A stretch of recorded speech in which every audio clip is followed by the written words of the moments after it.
एक अच्छा लीडर वो होता है जो किसी चीज़ को जाने और उस रास्ते पर खुद जाए और फिर दूसरों को उसके बारे में बताए। नमस्कार, मैं अभिषेक जाखड़, आप देख रहे हैं आरजे टीवी 24। आज हम आपको एक ऐसे मेहमान से मिलाएंगे जो किसी पहचान का मोहताज नहीं है।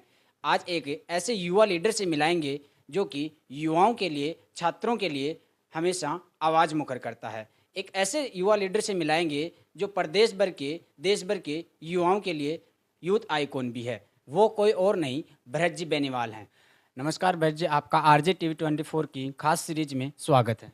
जी बिल्कुल, नमस्कार। आरजे टीवी 24 को भी मैं आभार व्यक्त करता हूँ कि उन्होंने मुझे इतनी इज्जत दी और मुझसे मेरी जीवनी के बारे में पूछने के लिए और सारी बातें जो है आगे बढ़ाने के लिए, जो हमारा संघर्ष है उसके लिए कुछ मुखातिब होने का प्रयास किया, तो उसके लिए धन्यवाद। भरत जी, हम आपकी शुरुआत करते हैं आपकी शिक्षा से, आपके ग्रामीण अंचल से जहाँ से आप बिलोंग करते हैं वहाँ से। और आपने मेडिकल विभाग में देश ही नहीं प्रदेश भर में आपने ये जो शुरुआत की है, यहाँ तक का सफ़र कैसा रहा? जी बिल्कुल, ज़बरदस्त और संघर्ष वाला सफ़र रहा, जिसमें मेरा मतलब शुरू से लेके मेरा संघर्ष 12th के बाद से ही शुरू हो गया था। सभी जो टीचर्स थे वो भी ये कहते थे, जब क्योंकि मैं फर्स्ट क्लास से ही जब स्टार्ट हुआ था 12th क्लास तक, तो शायद मैं हर क्लास में ही 3rd 4th क्लास से ही मॉनिटर बनना शुरू हो गया था क्लास का। तो नेतृत्व का गुण वहीं से विकसित हो गया और मुझे जो अधिकार थे स्टूडेंट्स के, चाहे वो 10th 12th 11th में भी हो, उस वक्त ही उनके लिए लड़ना शुरू हो गया था। और माता-पिता का भी इस तरह का था कि भई उन्होंने हमेशा यही सिखाया कि अच्छाई के लिए लड़ना है, कुछ गलत हो रहा है उसका हमेशा विरोध करना है और इस देश के लिए लड़ना है हमेशा। देश के लिए अगर जान भी देनी पड़े तो वो जरूर आगे आके देनी है। इस प्रकार से फिर आगे का जो सफ़र था 12th के बाद, वो college life I. College life के दौरान जो बीएससी नर्सिंग में काउंसलिंग से नंबर आ गया। शुरू में डेंटल में भी आया था, गवर्नमेंट डेंटल कॉलेज भी मिली थी, पीएमटी की तैयारी कर रहे थे। उसके बाद अच्छे से उसको डिग्री को कर रहे थे, लेकिन उसी टाइम के दौरान कई ऐसी समस्याएं आई जिनके लिए कॉलेज स्तर पे आंदोलन करना पड़ा। और कोई विश्वविद्यालय नहीं था मेडिकल छात्रों के लिए। जितने भी मेडिकल विभाग के छात्र थे उनके लिए आरयू के अंडर में ही डिग्रियां होती थी और वो समय पे ना परीक्षा होना, ना कोई भी प्रकार का कोई भी सुविधाएं नहीं थी मेडिकल छात्रों के लिए और इनके लिए। तो फिर हमने आंदोलन किया और उसी वक्त आरयूएचएस जो है, Rajasthan university of health sciences, एक यूनिवर्सिटी नई बन के आई। और उस यूनिवर्सिटी को बनवाने में तो शुरू में किया ही किया, अलग करवाने में तो अलग से मेडिकल छात्रों के लिए कोर्सेज के लिए। साथ ही उसमें जो बिल्डिंग थी, सिर्फ 2 कमरों में किराए के मकान में शुरू में ये आरयूएचएस पूरी चला करती थी। तो फिर आंदोलन किया तो आरयूएचएस की नई बिल्डिंग प्रताप नगर में हमने जगह ढूंढी और फिर उसके बाद नई बिल्डिंग अलॉट हुई। उसके बाद हॉस्पिटल भी बना और साथ ही उसके बाद मेडिकल विभाग के कई मुद्दे उठाए, कई भर्तियों के मुद्दे उठाए, कई नियमों को संशोधन करवाया। इस तरीके से चलते चलते ये सफ़र तय होता गया और चिकित्सा विभाग में एक मजबूत लीडर के रूप में उभर के आए। सभी ने इतनी इज्जत दी, सभी साथियों ने समझा कि ये भाई हमारे लिए कुछ कर सकता है, तो हम आगे बढ़ते गए। फिर पहले राष्ट्रीय अध्यक्ष भी बाद में बना, उससे पहले प्रदेशाध्यक्ष भी बना, यूनिवर्सिटी से भी नेतृत्व किया, विश्वविद्यालय से भी, और इस तरह से आगे बढ़ता गया। और जो कारवां है ये आगे बढ़ता गया। फिर दूसरी फील्ड के लिए भी हमने काम करना शुरू किया कि सभी को लगता था कि भी जब चिकित्सा विभाग के लिए इतना कर सकते हैं तो दूसरे साथी भी बोलने लग गए कि सर आप इतना ज़्यादा कर रहे हो तो हमारे लिए भी कुछ कीजिए, हम भी आपके भाई हैं, बहन हैं। और कई बुजुर्गों से संबंधित हो, चाहे अनाथ आश्रमों से रिलेटेड हो, बहुत कुछ किया। और ऐसे करते करते फिर क्षेत्र के लिए भी करता चला गया। जी, भरत जी, आपने जैसे ये माता-पिता की बात की, तो आपके पिता की बात करें तो वो शिक्षा से अध्यापक हैं। तो आपके माता-पिता का भी सपना होगा कि मेरा बेटा भी कोई सरकारी अधिकारी या अफ़सर बने या मेरी तरह शिक्षक बने। तो ऐसे इस सफ़र को आपने कैसे फ़ेस किया और ये आंदोलन की राह चुनी फिर आपने? बिल्कुल। जी, आंदोलन की राह तो कोई चुनना नहीं चाहता, लेकिन कुछ गलत हो रहा होता है तो उसके खिलाफ आवाज़ उठाते हैं और फिर अपने पे दबाव, सामने प्रतिक्रिया में दबाव आता है तो अपन ऑटोमेटिक ये है कि फिर अपन भी ऐसे क्षेत्र से आते हैं, शेखावाटी से बिलोंग करते हैं कि भई जब पाकिस्तान को ही चने चबा देते हैं, शेखावाटी से हर तीसरे दिन हमारे शहीद होके जवान आते, तो हम लोग ऐसी धरती से बिलोंग करते तो हमारा भी खून खौलता है और हम लड़ने के लिए उतारू रहते हैं गलत चीज़ के खिलाफ। तो इसलिए हम लोगों ने उस तरह से नेतृत्व का भी गुण आ गया। लेकिन साथ ही जो माता पिता हैं तो शिक्षक और शिक्षिका हैं, माता पिता दोनों ही। पापा रिटायर हो गए हैं अभी और मम्मी की अभी थोड़ा माँ की थोड़े दिन का अभी बचा हुआ है कार्यकाल रिटायर होने में, तो उन्होंने उनसे भी अच्छी दोनों शिक्षक थे, तो उस हिसाब से शिक्षक शिक्षिका तो उन्होंने उसी हिसाब से ही हम लोगों को सिखाया और सारी चीज़ें बताई कि भाई अधिकारी वो भी बनाना चाहते थे, सब कुछ था आगे उनका भी सपना, लेकिन खुद का भी सपना था शुरू में कि आईएएस आईपीएस के हिसाब से तैयारी करेंगे और सब तरीके से। लेकिन कई बार क्या होता है कि किस्मत को कुछ और ही मंजूर होता है। तो मैंने क्या एक केंद्रीय मंत्री है, मैं नाम नहीं लेना चाहूँगा, उनको एक आईएएस को लताड़ते हुए देखा, तो मुझे पता लगा कि एक पावर जो लीडर्स की जो पावर होती है, जो संविधानिक पद वाले लीडर्स जो हैं उनकी जो पावर होती है, उसके सामने ब्यूरोक्रेसी भी थोड़ा डाउन रह जाती है। तो हमने सोचा कि अगर सिस्टम को बदलना है और इन पूरे देश को बदलना है, तो एक नेतृत्व के हिसाब से हमें सिस्टम में आना ही होगा, और उसके हिसाब से मैंने फिर लीडरशिप को भी चुना। और पूरे सिस्टम को बदलने के लिए हम खुल के लड़ सकते हैं एक लीडर हैं तो, लेकिन ब्यूरोक्रेट्स एक लिमिट में रह के कार्य कर सकता है अपने देश के लिए भी, और जो भी नियम संशोधन करने हैं युवाओं के लिए हो, चाहे बेरोजगारों के लिए हो, चाहे किसानों के लिए हो, चाहे मजदूर वर्ग के लिए हो, जो भी शोषित वर्ग है उसके लिए अगर काम करना चाहते हो, आप खुल के काम करना है, तो आपको नेतृत्व यानी लीडरशिप में आना ही पड़ेगा। जी, आपने शेखावाटी की बात की। शेखावाटी में बात करें तो आप झुंझुनू से आते हो, तो झुंझुनू में आपने अपने क्षेत्र के लोगों के लिए क्या किया? जी, बहुत कुछ किया है क्षेत्र के लिए। सबसे बड़ा तो यही कि वैकेंसीज के लिए आंदोलन करते हैं बेरोजगार युवाओं के लिए। और शेखावाटी आपको पता है पढ़ाई लिखाई के अंदर बहुत ज़्यादा फॉरवर्ड रहा है शुरू से। जो ग्रामीण जनता है शेखावाटी की, वो काफ़ी आगे एक्टिव है। उन्होंने काफ़ी समय पहले जो लोग अभी अदर जो डिस्ट्रिक्ट्स हैं, हालांकि मैं सभी को कहता हूँ कि भी राजस्थान अभी बहुत आगे है, लेकिन देश के भी कई जिलों को आप लेंगे तो उन जिलों से भी अगर शिक्षा के मामले में आप देखेंगे तो झुंझुनू, सीकर, चूरू, ये लोग बहुत फॉरवर्ड हो चुके हैं और ये पूरा एरिया बहुत ज़्यादा फॉरवर्ड हो चुका है। और जो झुंझुनू है उसमें क्या है कि भी उसकी जो शिक्षा का स्तर है उसको देखते हुए क्या है, सरकारी नौकरियों की चाह बहुत ज़्यादा रहती थी सभी की भी। हाँ, गवर्नमेंट नौकरियों की तैयारी करते थे सभी के सभी। तो उसके हिसाब से हमने फिर आंदोलन शुरू किए, क्योंकि भर्तियां सारी क्या तो कोर्ट में अटक जाती थी या मुश्किल से निकलती थी, विज्ञप्तियां जारी नहीं होती, विज्ञप्तियां हो जाती तो परीक्षाएं नहीं होती, परीक्षा नहीं होती तो फिर उसका परिणाम जारी नहीं होता, परिणाम जारी होता है तो उसके डॉक्यूमेंट वेरिफिकेशन नहीं होते, वो नहीं होते तो फिर कोर्टों में अटक जाती है, तो फिर नियुक्तियां नहीं हो पाती। तो इस तरह से कई चरणों में भर्तियों के चरण हो गए पूरे एक तरीके से भर्तियों को पूर्ण कराने के। तो इसलिए हर चीज में आंदोलन करना पड़ता था। और झुंझुनू के युवाओं ने ये कहा कि भाई साहब आप लीडरशिप करते हैं और हम आपके क्षेत्र से आते हैं और हम बहुत ज्यादा पीड़ित हैं, तो उनकी आवाज बनकर हम लोग बुलंद करने लग गए आगे आके, और जबरदस्त मजबूती से आगे बढ़े। और सीएम से लेके पीएम तक मैसेज पहुंचाया हुआ है हमारा बहुत मजबूती से। पीएम को भी ये बताया था एक बार तो हमने कि वास्तव में राजस्थान के युवा अपने आप में बहुत बड़ी बुलंद आवाज है।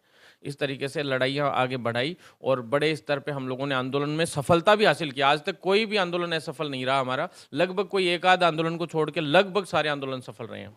जी, आपने पीएम की बात की, प्रधानमंत्री, तो आपका एक 2018 का किस्सा है। वहाँ पे उस टाइम पे प्रधानमंत्री नरेंद्र मोदी झुंझुनू में सभा करने आए थे। उसमें आपने झुंझुनू में प्रधानमंत्री मोदी को काले झंडे दिखाए थे। अक्सर हम देखते हैं कि प्रधानमंत्री की जो सभा होती है उसमें सिक्योरिटी टाइट होती है, लेकिन उसके बावजूद आपने काले झंडे दिखाए। इससे आप क्या संदेश देना चाहते थे या क्या चाहते थे आप उससे? जी, अब मोदी जी की बात नहीं थी, ये बात थी वसुंधरा जी की। हमारा विरोध था वसुंधरा जी से, और मोदी तुझसे बैर नहीं, वसुंधरा तेरी खैर नहीं। उस वक्त हम लोगों ने ये एक डायलॉग चलाया था जो पूरे राजस्थान में ही नहीं पूरे देश भर में फेमस हुआ था। और वसुंधरा जी के खिलाफ मैंने बनारस हिंदू विश्वविद्यालय के गेट से, अभी सोशल मीडिया पे भी वो वीडियो पड़े हैं, गेट से लेकर और कलेक्ट्रेट तक बनारस में एक रैली भी निकाली थी जिसमें वसुंधरा का विरोध किया था और मोदी जी तक बात पहुंचाई थी। चूंकि मोदी जी वहां से चुनाव भी लड़ते हैं सांसद का, वहां से सांसद हैं, और उनके जो ओएसडी वगैरह थे उनको हमने लेटर भी सौंपे थे वसुंधरा जी के खिलाफ कि ऐसे ऐसे गलत हो रहा है राजस्थान में, बेरोजगार युवा है उनके साथ, कोई भी भर्ती टाइम पे नहीं हो रही थी तो गड़बड़ियां हो रही थी उनमें। तो ये बहुत दुर्भाग्यपूर्ण था। और काफी जो मुख्य मुद्दा था हमारे, जैसे मेडिकल विभाग की नर्सिंग भर्तियां, उनमें लिखित परीक्षा से सारी भर्तियां होनी चाहिए, इस प्रकार के मुद्दों को लेके, और नई भर्तियां निकलनी चाहिए, और युवाओं के जो भत्ते थे, बेरोजगारी भत्ते हो चाहे अलग मुद्दे हो, उन सब को लेके हम लोगों ने वो मैसेज एक मोदी जी तक पहुंचाया। और उसके बाद मोदी जी तक पहुंचाने के बाद उसका हमें फायदा भी मिला, क्योंकि हमने काफी कुछ उसमें करवाने में सक्षम रहे। कि उसी दौरान मेडिकल कॉलेजेस थी, जैसे पूरे राजस्थान भर में एक साथ में 15 मेडिकल कॉलेजेस मिली। तो उस वक्त जब जेपी नड्डा जी के जस्ट बाद हर्षवर्धन जी आए थे नए केंद्रीय चिकित्सा मंत्री बन के, तो उन तक हमने वहां तक जब केंद्र तक पूरी बात गई तो उन्होंने हमसे समस्याएं पूछी कि भाई ऐसी क्या बात थी कि आप इतनी बड़ी हिम्मत हो गई कि मोदी जी की सभा में आप लोगों के पहली बात तो कर ही नहीं पाता, पूरे इंडिया में आज तक ऐसा कोई कांड नहीं हुआ और पहली बार ऐसा हुआ। तो उन्होंने हमसे बातें पूछी तो हमें अच्छा भी लगा और हमने अपनी बातें रखी उनके सामने हर्षवर्धन जी के समय में, और उस टाइम में हालांकि क्लियर तो जेपी नड्डा जी के टाइम से हो गया था। और हमारे राजस्थान को ही नहीं, पूरे देश को काफ़ी मेडिकल कॉलेजेस मिले, और वो मेडिकल कॉलेजेस उस टाइम में राष्ट्रीय महासचिव था मेडिकल एसोसिएशन का, और वो मिलने का रीज़न भी यही था कि भाई हमने बताया कि भी जब आउट ऑफ इंडिया से 40-40, 50-50 लाख में एमबीबीएस करके आ रहे हैं तो जिला स्तर पे आप मेडिकल कॉलेजेस खोलिए और वहाँ के अस्पतालों को अपग्रेड कीजिए। तो वो पैसा जो आप लगाएंगे वो उन्हीं बच्चों की फीस जो है इतनी रख दीजिए एक बार के लिए, 5-5 लाख, 4-4 लाख पर ईयर के हिसाब से, तो ऑटोमेटिकली उन बच्चों से ही फीस आ जाएगी, उन्हीं से कॉलेज चल जाएगा, उन्हीं से अस्पताल का भी प्रबंधन हो जाएगा। और जो है अच्छा आइडिया लगा उन लोगों को ये कि यहीं के यहीं देश में पूरा पैसा रह जाएगा हमारा, बाहर नहीं जाएगा देश से पैसा। तो अच्छा आइडिया लगा और उसी की बदौलत आज राजस्थान अकेले को 15 मेडिकल कॉलेज मिल गए, और करते करते देखिए 27-28 मेडिकल कॉलेज अब राजस्थान में आ चुके हैं। और ऐसे ही नर्सिंग कॉलेजेस आए तो ऐसे बढ़ता गया कारवां, और केंद्र तक हमने मजबूती से मांगे उठाई। उसी टाइम के दौरान मैंने झुंझुनू की भी एक आवाज़ और बुलंद कर दी। नितिन गडकरी जी देख रहे थे, परिवहन सड़क एवं परिवहन मंत्री तो थे ही, तो उनको हमने लेटर दिए और बात रखी अपनी, और उसमें नेशनल हाईवे नहीं था झुंझुनू में, उसके लिए काफ़ी हद तक आगे उसका रास्ता प्रशस्त किया। जी भरत जी, हम एक बात ये जानना चाहते हैं, जैसे मेडिकल कॉलेज की बात की आपने, तो झुंझुनू में मेडिकल कॉलेज का शिलान्यास क्यों नहीं हो रहा है? जी बिल्कुल, ये बहुत बड़ा इशू है। ये केंद्र सरकार और राज्य सरकार की जो आपसी वैमनस्य है उसका कारण है ये। और जो ये देखा जाए तो आप देखिए 60-40 के रेशियो के हिसाब से होता है। केंद्र का बजट 60% केंद्र दे रहा है, 40% इसमें मेडिकल कॉलेज में राज्य सरकार को देना है। तो राज्य सरकार को क्या है, ज़्यादा जैसे 324 करोड़ का बजट है एक मेडिकल कॉलेज का, तो जैसे 15 मेडिकल कॉलेज आई, सबका लमसम यही बजट रखा गया था, तो उसके 324 करोड़ के लगभग तो है ही। तो अब केंद्र सरकार से बजट भी आ गया, सारे काम हो गए, लेकिन उसमें बार बार इशू ये आ रहा है कि 20-25 करोड़, 15-20 करोड़ रुपए ऊपर लगते हैं तो कोई बड़ी चीज नहीं होती, इनको शुरू कर देना चाहिए। लेकिन उस 20-25 करोड़ के लिए इसको इशू बना के रख रखा है। पहले एचएससीसी जो भारत सरकार का उपक्रम था वो करवा रहा था, टेंडरिंग की प्रक्रिया जो थी इसकी, पूरी मेडिकल कॉलेज की जो टेंडरिंग होनी थी और वो पूरी प्रक्रिया और जो मेडिकल कॉलेज का काम है उसको देने का काम हुआ था। लेकिन अब अचानक से जब लगातार ये बार बार जो टेंडरिंग में और ज़्यादा रेट्स आती गई, भाई रेट्स प्राइस जो थी वो और आगे बढ़ती गई, तो फिर हमने एक समाधान निकाला कि आरएसआरटीसी जो है उसने पहले भी मतलब करवाई हैं कई मेडिकल कॉलेजेस। तो हमने साफ कहा, भाई अभी आंदोलन चल रहा था हमारा, तो हमने सुझाव दिया कि भाई चलो आरएसआरटीसी करवा दो, लेकिन कम से कम जल्दी हो काम, ये जरूरी है, क्योंकि लोगों की रोज जाने चली जाती है। सबसे बड़ी दिक्कत है झुंझुनू में, ना तो मेडिकल कॉलेज है, ना ही आपके नेशनल हाईवे था। तो ये धीरे धीरे हमने प्रयास करके अभी लेके आए हैं, जो क्योंकि सबसे बड़ी दिक्कत है कि झुंझुनू में जो स्थानीय नेता हैं वो पर्सनल काम तो चलो उन्होंने करवाए होंगे लोगों के, लेकिन झुंझुनू के लिए सार्वजनिक रूप से किसी ने कोई कार्य नहीं किया। और झुंझुनू आज इतना आगे होके शिक्षा के स्तर में और नौकरियों के स्तर में सब जगह पे आगे होके, और विकास के मामले में बहुत पीछे है, सार्वजनिक विकास के मामले में। और उसको अपग्रेड करवाने के लिए हमने 3 नंबर रोड हो, चाहे बस स्टैंड हो, वहाँ का प्राइवेट बस स्टैंड बनवा के छोड़ दिया, लेकिन आगे उसको प्रक्रिया में नहीं लाए। तो ऐसे इन चीज़ों को चालू करवाना हो, छोटी छोटी रोडें हों, सभी मंत्रियों से हम लोग रेगुलर मिलते हैं, सभी से बात करते हैं कि भाई हाँ इसको आगे बढ़ाएं, आंदोलन चलते रहते हैं।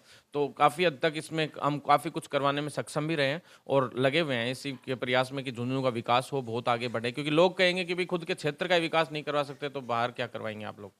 जी, जैसे ब्रज जी ने बताया कि नेशनल हाईवे का मुद्दा, तो मैं आपको बता दूं, मैं भी उसी लोकसभा से आता हूं, झुंझुनू से।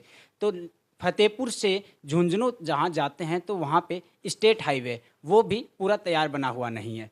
तो ये तो अभी जो हाल ही में घोषणा हुई है उसमें नेशनल हाईवे की घोषणा तो हुई है, अब देखना होगा कि कब तक वो हाईवे बनकर तैयार होता है।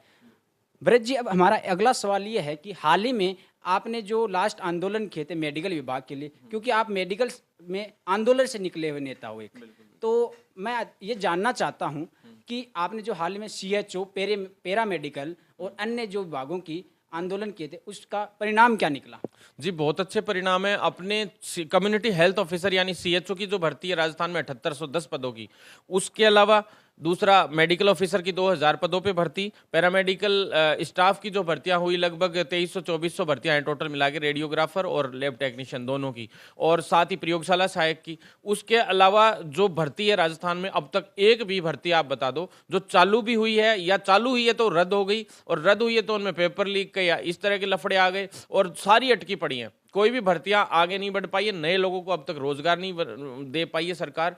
और हमारे विभाग की इसलिए हो पाई कि हम लोगों ने पूरे दमखम से और ईमानदारी से आंदोलन लड़े और वो आंदोलन मजबूती से जीते, और उन्हीं की बदौलत आज इतने युवाओं को हम रोजगार दिलाने में सक्षम रहे कि कम से कम 40,000 युवाओं को हम रोजगार दिलाने में कुल मिलाकर सक्षम है। और आगे आने वाली अगले अध्याय शुरू होने जा रहा है कम्युनिटी हेल्थ ऑफिसर भर्ती का, जो कि हम दवा लिखने के अधिकार के लिए, नर्सेज के दवा लिखने के अधिकार के लिए जो हमारी लड़ाई 2015-16 शुरू हुई थी, उस लड़ाई को बढ़ाते हुए हम सीएचओ वर्ड पूरे इंडिया लेवल पे लेके आए। जेपी नड्डा जी से हमने बात रखी, फिर 2018 में जो मामला भी बताया आपने वो मामला हुआ, उस वक्त और ज़्यादा हमें पॉजिटिव रेस्पॉन्स मिला केंद्र सरकार से, और सीएचओ को हम अपडेट करवाने में सक्षम रहे, और एज ए जूनियर डॉक्टर की तरह नर्सेज भी काम कर सकते हैं ये अधिकार दिलाने में सक्षम रहे। तो अब ये आगे बढ़ते जा रहे हैं सारे सिस्टम में, और धीरे धीरे हम पूरे चिकित्सा विभाग के सभी चीज़ों को आगे बढ़ा रहे हैं कि भाई उसको और अपग्रेड करें। जो इंसान अपने प्रोफेशन का भला नहीं कर सकता वो दूसरों का क्या भला करेगा, इसलिए पूरे प्रोफेशन को पहले बदलना है, उसके बाद आगे की सभी दूसरे विभागों के लिए भी अभी लड़ाई लड़ी। जैसे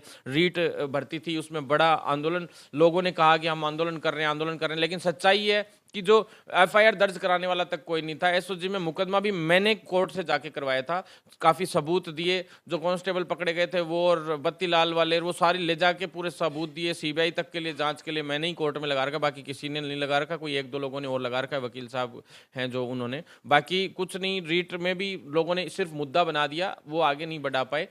इस चीज को मुद्दा नहीं बना के और युवाओं की आवाज बनाते हुए उनके लिए वास्तव में कुछ ना कुछ करना चाहिए। लगभग लोगों को सिर्फ मुद्दा दिखता है युवाओं में, बेरोजगार वर्ड सिर्फ राजनीति का एक पहलू बन के रह गया है, ये बहुत दुर्भाग्यपूर्ण है। इस चीज को सोचते हुए युवाओं को भी सोचना पड़ेगा कि हमारे लिए कौन सही है कौन गलत है। छोटू राम जी ने कहा था कि दुश्मन को पहचानना सीखो और उसको कोण में लगाना भी सीखो, तो कोने में लगाना भी सीखो। तो उस विचारधारा पे हम लोगों ने को चलना पड़ेगा, युवाओं को देखना पड़ेगा कि कौन हमारे लिए सही है कौन हमारे लिए गलत है, दुश्मन कौन है सही कौन है। तो इस तरीके से इस चीज को हम आगे बढ़ा रहे हैं। कई युवाओं के लिए, कई पटवारी भर्ती हो चाहे सब तरीके की भर्तियों में अभी इन दिनों में हमने काफ़ी मदद की, क्योंकि चिकित्सा विभाग में सारे काम हो रहे थे तो सब बोले कि हमारा भी आप एक दो काम तो करवाओ कम से कम।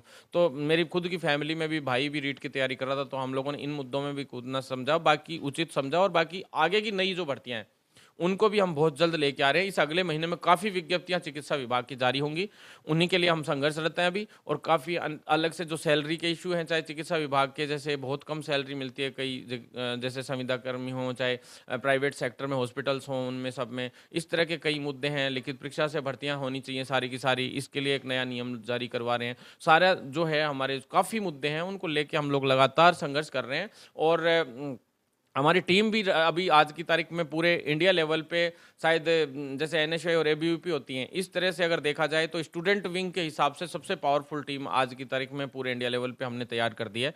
और आने वाले वक्त में शायद सबसे बड़ी टीम ये होगी पूरे जो मेंबरशिप के हिसाब से पूरे इंडिया लेवल पे। तो हम लोग आगे बढ़ रहे हैं और इसी तरह से बढ़ते रहेंगे तो शायद इस प्रोफेशन को बदल पाएँ हम लोग। भरत जी, जैसे आपने सर छोटू राम की बात की, दुश्मन को पहचान, तो आप अक्सर हम देखते हैं कि आप हर किसी बड़े नेता से भिड़ जाते हो, तो आपके पीछे इसका सपोर्ट किसका है? जी, सपोर्ट सच्चाई, ईमानदारी, कर्तव्यनिष्ठा और जुनून जो होता है कुछ बदलने का, देश के लिए कुछ करने का, और एक विज़न भी है हमारे पास। जैसे कई लोग क्या है आंदोलन तो कर देते हैं, कई बड़े बड़े स्टेटमेंट भी दे देते हैं कि हाँ किसानों के लिए ऋण माफ़ होना चाहिए, लेकिन उनको ये पता नहीं रहता कि ऋण का पैसा आएगा कहाँ से।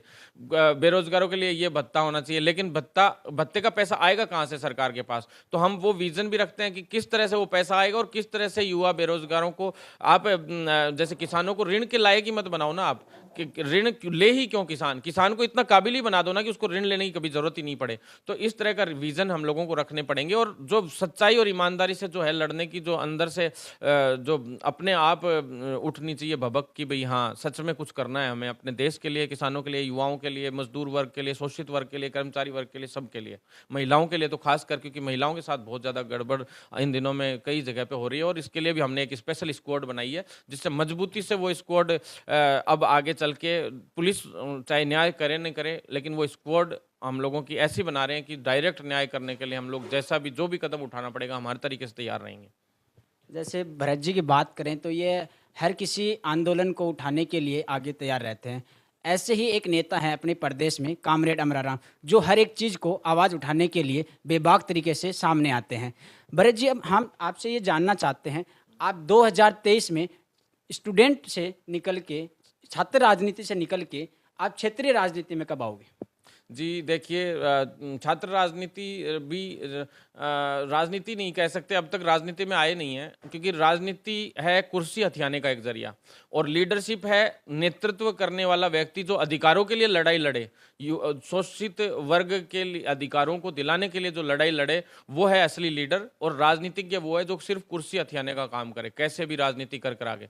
तो राजनीति में अब तक नहीं है, वैसे छात्र लीडरशिप में जरूर हूं। और दूसरा, जो आगे 2023 का की बात है, तो अगर जैसे आंदोलन करके हम लोग कोई भी बात को सरकार तक पहुंचाते हैं, तो उसको पहुंचाने में 20-20 दिन लग जाते हैं, 25-25 दिन लग जाते हैं, हमें बड़े बड़े आंदोलन करने पड़ते हैं। और एक अगर विधायक इसी बात को सिर्फ एक स्टेटमेंट के जरिए से पूरी सरकार तक पहुंचा सकता है, चाहे वो ट्वीट के माध्यम से, सोशल मीडिया के माध्यम से, या फिर जो अखबार है या मीडिया है, आप जैसे आरजे टीवी चॉइस है, 24 है, इसके माध्यम से या इस किसी भी माध्यम से वो लोग इस सरकार को, एक विधायक बात बोलता है तो उसमें सीएम भी उसको सीरियस लेता है, तो पीएम भी वहां तक बात को मानता है कि भी हाँ कोई विधायक बोल रहा है। तो इसलिए सिस्टम में आना भी बहुत जरूरी है। 2023 में आने वाले वक्त में अगर सभी साथियों ने कुछ बोला कि भी हाँ भाई साहब आपको सिस्टम में आना चाहिए, तो हम जरूर प्रयास करेंगे। और भाइयों ने, साथियों ने, बहनों ने नहीं बोला और बुजुर्गों ने आशीर्वाद नहीं दिया तो बात अलग है। बाकी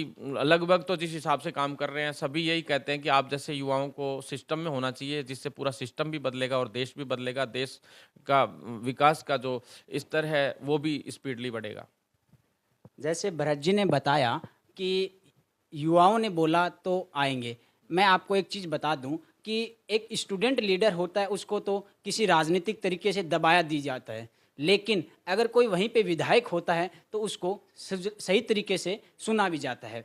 भरत जी, हम आपसे एक चीज़ ये जानना चाहते हैं कि आपको अक्सर हम देखते हैं सोशल मीडिया के माध्यम से, तो आप बड़े नेताओं से मिलते हो, बीजेपी से, कांग्रेस से, और बात करें आम आदमी पार्टी से, और कुछ समय पहले आपने जेजेपी के दुष्यंत चौटाला जी से मिले थे, तो इससे क्या आप कयास लगा सकते हैं हमारे? जी, कयास तो देखिए, भूगर्भ में क्या छुपा है ये हम सभी को, किसी को नहीं पता, किस्मत क्या कहाँ लेके जाती है, कहाँ नहीं लेके जाती है। बाकी सच्चाई ये है कि भाई हम लोगों को सिस्टम में तो आना पड़ेगा। हालांकि मैं तो ये समझता हूँ कि हम खुद स्वयं भी अगर चाहें तो आम आदमी पार्टी क्यों, अगर युवा मतलब जैसे बीजेपी क्यों या अदर पार्टीज क्यों, आप खुद भी अगर चाहें तो एक अच्छा मजबूत लीडर बन के और युवाओं का नेतृत्व करते हुए पूरे हर एक क्षेत्र से एक युवा को तैयार करके और मजबूत एक पैरेलल टीम तैयार करके और ऐसा सिस्टम तैयार कर सकते हैं कि वो पूरे युवाओं का भी भला कर सके, सभी लोगों का भला कर सके और देश को और समाज को भी उन्नत कर सके। भरत जी, आप हमारे चैनल के माध्यम से प्रदेशवासियों को और अपने क्षेत्र के लोगों को क्या संदेश देना चाहोगे? जी, संदेश यही देना चाहूँगा कि भाई देखो, सबसे बड़ी बात है कि साथ कुछ नहीं जाना। जो संतुष्टि रखना शुरू कर देंगे उस दिन स्वार्थ कम हो जाएगा। यानी हम ठीक है, जितनी रोटी मिल रही है उसमें अगर संतुष्ट रहना शुरू हो गए तो ऑटोमेटिक स्वार्थ कम हो जाएगा। और जितना अपन को अच्छे से ठीक ठाक मिल रहा है तो उसके बाद इस देश की भी सोचो, इस प्रोफेशन की भी सोचो, इस समाज की भी सोचो, शोषित वर्ग है उसकी भी सोचो, सबके लिए सोचो और उनके लिए कुछ ना कुछ करो। क्योंकि सिर्फ और सिर्फ लोग अच्छी अच्छी शिक्षाएं दे देते हैं कि भाई ये करना चाहिए, वो करना चाहिए, लेकिन सच्चाई है कि जब तक आप अपने स्वार्थ पे कंट्रोल नहीं करेंगे, संतुष्ट नहीं रहेंगे, कोई भी चीज़ आपकी अगर आप संतुष्ट हैं तो आपके ज़मीर में भी दम है, और ज़मीर में दम रहेगा तो ऑटोमेटिक आप दूसरों के लिए भी करोगे, शोषित वर्ग के लिए भी करोगे और देश के लिए भी करोगे। स्वार्थी आदमी कभी देश का भला नहीं कर सकता, दूसरे लोगों का भला नहीं कर सकता, समाज का भला नहीं कर सकता। इसलिए पूरे देश और पूरी ह्यूमैनिटी, पूरी प्रकृति, सभी के लिए जीना सीखना चाहिए, पर्यावरण के लिए भी जीना सीखना चाहिए। और कहीं भी कुछ गलत हो रहा है तो उसके खिलाफ तुरंत मैं तो ये कहता हूँ युवाओं को कि आवाज़ उठाइए, सोशल मीडिया पे आवाज़ उठाइए, उस पर नहीं कर सकते तो लिख के आवाज़ उठाइए, लिख के नहीं आवाज़ उठा सकते तो और ज़बरदस्त आंदोलन करके उठाइए, किसी भी तरह से आवाज़ उठाइए, लेकिन आवाज़ उठाइए। मैं इतना ही कहना चाहूँगा सभी युवाओं से। तो ये थे हमारे साथ भरत जी बेनीवाल, और आप आरजे टीवी 24 के माध्यम से हम भी आपसे एक अनुरोध करते हैं कि आइए हमारे साथ जुड़िए और इस समाज की नई मुहिम को हमारे साथ आगे बढ़ाइए। तब तक के लिए देखते रहिए आरजे टीवी 24। हम फिर मिलेंगे एक नए मेहमान के साथ, नए युवा जोश के साथ। जय हिंद, जय राजस्थान।